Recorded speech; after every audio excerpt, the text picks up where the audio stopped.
Hello friends, स्वागत है आप सभी का आपके अपने यूट्यूब चैनल राइट तक सॉल्यूशन में। फ्रेंड्स, आज हम देखेंगे क्लास 10th का ये एनसीईआरटी का बुक है। हम पहला चैप्टर देखेंगे वास्तविक संख्या। वास्तविक संख्या को इंग्लिश में हम क्या कहते हैं? Real number. देखते हैं यहाँ पर सबसे पहले फ्रेंड्स, एक क्लास 10th का मैथमेटिक्स है, क्लास 1 है, ठीक है। एकदम जीरो लेवल से आप लोग को समझाएंगे। तो वास्तविक संख्या, सबसे पहले वास्तविक संख्या देखने से पहले हमको क्या पढ़ना पड़ेगा? प्राकृतिक संख्या, पूर्ण संख्या, पूर्णांक संख्या, परिमेय संख्या, अपरिमेय संख्या, सम संख्या, विषम संख्या, भाज्य संख्या, अभाज्य संख्या, सहअभाज्य संख्या, ये सब हमको देखना पड़ेगा, ठीक है। तो उसमें सबसे पहले क्या है? प्राकृतिक संख्या। तो प्राकृतिक संख्या को हम इंग्लिश में क्या कहेंगे? नेचुरल नंबर, ठीक है। प्राकृतिक संख्या को इंग्लिश में कहते हैं नेचुरल नंबर। अब प्राकृतिक संख्या कहते हैं किसको? तो प्राकृतिक संख्या उसको कहते हैं, गिनती की संख्या को प्राकृतिक संख्या कहते हैं। यानी कि हम कह सकते हैं कि गिनने का प्रयोग, जिस संख्या को हम गिनने के प्रयोग में लाते हैं उसी को क्या कहते हैं? प्राकृतिक संख्या कहते हैं। या शॉर्ट में आप ध्यान रख सकते हैं कि गिनती की संख्या को प्राकृतिक संख्या कहता है। अब गिनती की संख्या को प्राकृतिक संख्या कैसे कहते हैं? जैसे कोई भी चीज़ अगर हम गिनते हैं तो कैसे गिनते हैं? 1 2 3 4 5, ऐसा तो नहीं गिनते हैं 5 4 3 2 1। तो कोई भी संख्या को गिनते हैं तो 1 2 3 4 5 6 ऐसे गिनते हैं। तो गिनती की संख्या को क्या कहेंगे? प्राकृतिक संख्या। जैसे 1 2 3 4 5 डॉट डॉट चलते रहेगा अनंत तक। कहाँ तक चलेगा? अनंत तक। अब देखिए, इसमें एक सवाल पूछेगा, जैसे सबसे छोटी प्राकृतिक संख्या क्या होगी? तो सबसे छोटी प्राकृतिक संख्या की बात करें तो वो 1 होगी। तो सबसे छोटी प्राकृतिक संख्या क्या होगी? 1 होगी। लेकिन इसी में अगर पूछे कि सबसे बड़ी प्राकृतिक संख्या क्या होगी, तो सबसे बड़ी प्राकृतिक संख्या का तो उल्लेख नहीं किया गया है। ये तो बहुत मतलब अनंत तक चलेंगे। तो यहाँ पर इसका आंसर क्या हो जाएगा? अनंत हो जाएगा, ठीक है। उसके आगे चलते हैं तो इसका फॉर्मूला होता है, प्राकृतिक संख्या का फॉर्मूला भी होता है फ्रेंड्स। जैसे n प्राकृतिक संख्या का योग क्या होगा? तो n प्राकृतिक संख्या का अगर हम योग देखें तो इसका क्या होता है? n into N plus 1 upon 2, ठीक है।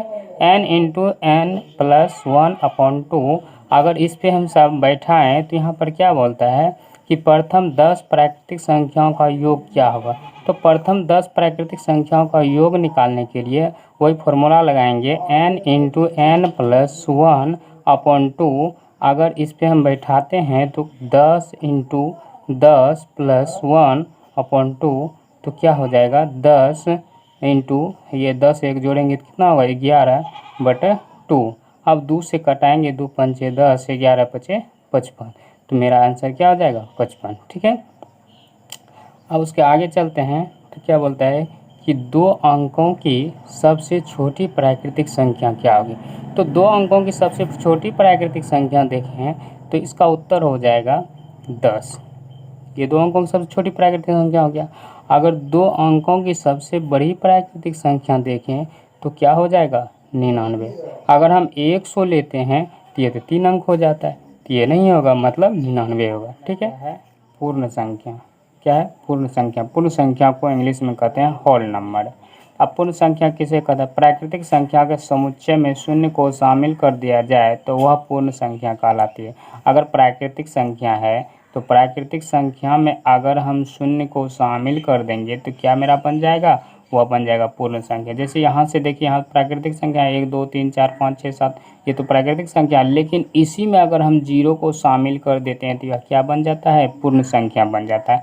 अब एक सवाल आता है, क्या सभी प्राकृतिक संख्या पूर्ण संख्या होगा? तो अब देखिए, प्राकृतिक संख्या मेरा ये है, पूर्ण संख्या ये है। अब देखिए, प्राकृतिक संख्या पूर्ण संख्या मिला, इसमें 1 है, इसमें भी 1 है, 2 है, इसमें भी 2 है, 3 है, इसमें भी 3 है, 4 होगा, इसमें भी 4 होगा।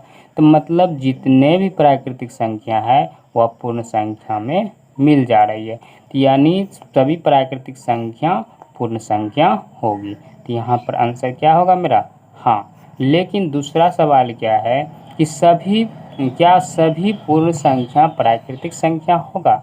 तो सभी पूर्ण संख्या प्राकृतिक संख्या होगा। देखिए, तो ये है पूर्ण संख्या, ये है प्राकृतिक संख्या। इसमें 0 है तो इसमें कहीं पर 0 नज़र आ रहा है क्या? यानी प्राकृतिक संख्या में 0 नहीं है, तो इसका आंसर क्या हो जाएगा? नहीं। इसका आंसर क्या हो जाएगा? नहीं। यानी क्या सभी पूर्ण संख्या प्राकृतिक संख्या होगा? तो नहीं। ठीक है, चलिए अगला देखते हैं फ्रेंड्स। बोल रहा है शून्य कौन सी संख्या है? तो शून्य कौन सी संख्या है? तो इसका सीधा सा आंसर है शून्य जो है पूर्ण संख्या है। शून्य क्या है? पूर्ण संख्या है। शून्य पूर्ण संख्या है। अब देखिए इसमें भी सवाल बनाने के लिए फॉर्मूला आता है पूर्ण संख्या में। बोल रहा है प्रथम n पूर्ण संख्याओं का योग क्या होगा? प्रथम n पूर्ण संख्याओं का योग क्या होगा? तो प्रथम n पूर्ण संख्याओं का योग निकालने के लिए मेरा सूत्र दिया गया n इंटू n माइनस 1/2। तो इसमें सवाल दिया गया है कि प्रथम एक सवाल करके देख लेते हैं कि प्रथम 7 पूर्ण संख्याओं का योग क्या होगा। तो प्रथम 7 पूर्ण संख्याओं का योग निकालने के लिए मेरा फॉर्मूला क्या है? n into n minus 1/2। तो n के जगह पर क्या रखेंगे? जहाँ n बराबर 7 लेंगे। ठीक है, तो n बराबर 7 लेंगे तो 7 इंटू 7 माइनस 1/2 लिखेंगे। तो इसका क्या लिखेंगे? 7 गुना 7 में से 1 घटाएंगे तो 6/2। तो 2 से कटाइए, 2 तिया 6, 7 तिया 21। मतलब इसका आंसर कितना हो जाएगा? 21। ठीक है, तो चलिए आगे देखते हैं। उम्मीद करते हैं फ्रेंड्स आप लोग समझ रहे होंगे। अगला है पूर्णांक संख्या, इंटीजर्स नंबर।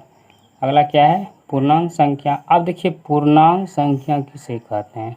सवाल आता है पूर्णांक संख्या कहेंगे हम किसको?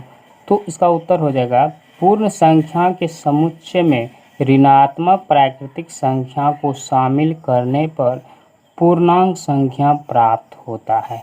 अब देखिए पूर्ण संख्या क्या हम पढ़े हैं? पूर्ण संख्या पढ़े हैं 0, 1, 2, 3, 4 ... यानी प्राकृतिक संख्या में अगर हम 0 को शामिल करते थे तो पूर्ण संख्या प्राप्त होता था। अब पूर्ण संख्या में अगर ऋणात्मक चिन्ह को शामिल करेंगे तो वह क्या बन जाएगा? पूर्णांक संख्या बन जाएगा। जैसे यहाँ पर देखिए इसमें शामिल करेंगे -1, इसमें शामिल करेंगे -2, इसमें शामिल करेंगे -3, ये ... चलते रहेगा। ठीक है, तो ये क्या मेरा बन गया? पूर्णांक संख्या। जैसे पे हम दिए हैं कि -4, -3, -2, -1, 0, 1, 2, 3, ये इधर हो गया ऋणात्मक, इधर हो गया ऋणात्मक, इधर हो गया धनात्मक। तो यह क्या मेरा बन गया?